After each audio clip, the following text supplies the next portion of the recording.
আর কি রান্না করছিস ঝুম্পা? আলু সিদ্ধ ভাত।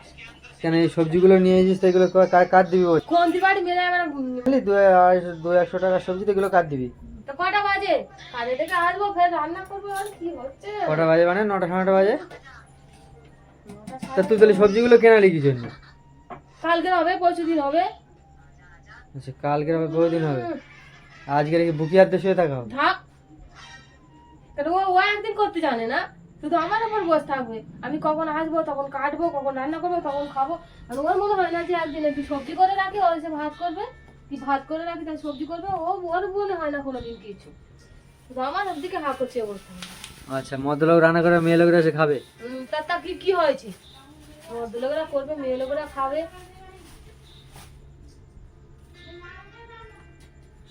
খেয়ে খেয়ে পরের হাতের খাবার খেয়ে খেয়ে তো নোলা বড় হয়ে গেছে, তুই বলবি না এই কথা? হ্যাঁ তো বলবো তো, বলবেন।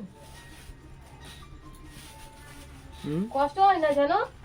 কষ্ট তো আমার হয় না কেন? আমি কি মানে মুখ দেখে পয়সা দেয় আমার নাকি? না তুমি কাজ করো আর মেয়ে লোকেরা কাজ করে না, মদ্য লোকেরা শুধু কাজ করে। মেয়ে লোকেদের কাজগুলো কাজ নয়। মানে আমি সেটা বলেছি কি? না তুমি বলবে কি জন্য?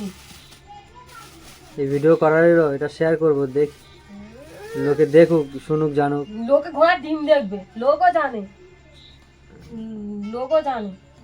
লোক জানে যে ভাতারা রান্না করবে আর বউরা বসে বসে খাবে। তাহলে কেউ রান্না করবে তা কি হয়েছে? মহাভারত অশুদ্ধ হয়ে যাবে নাকি? আর কেউ যদি ভাত করে রাখে, যদি তরকারিটা করে, তবুও তো একটু ইয়ে হয়।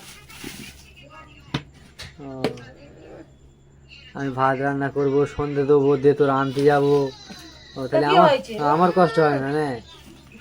তোমার কষ্ট হয় না কেউ বলেছে? আমি কি একবারও বলেছি যে তোমার কষ্ট হয় না? তবে এই বাজারগুলো করলো, এটা করে মশলা, তেজপাতা, জিরে, 5 ফোড়ন পাওয়া তো যায় না রাজস্থানে। এগুলো কিনে আনলো, ফের এগুলো কিনবো, মার্কেট করে এনে রান্না করতে বাজবে তো, দেরি হবে। তাহলে 10-11টার সময় ভাত খাবে। তো তাহলে মানে কিছু বলাই যাবে না তোর? বলবে কেন? আমি যখন পারবো তখন করবো, আর যে বক বক করবে সে করে খাবে। এরকম কথা? হ্যাঁ। ঠিক আছে, এটা শেয়ার করবো বন্ধুদের কাছে, দেখি বন্ধুরা কি উত্তর দেয়। বন্ধুরা সব জানে। তা কি তরকারি করবি এখন তাহলে হুড়পাড় বার করতে? মির্চি মির্চি মির্চি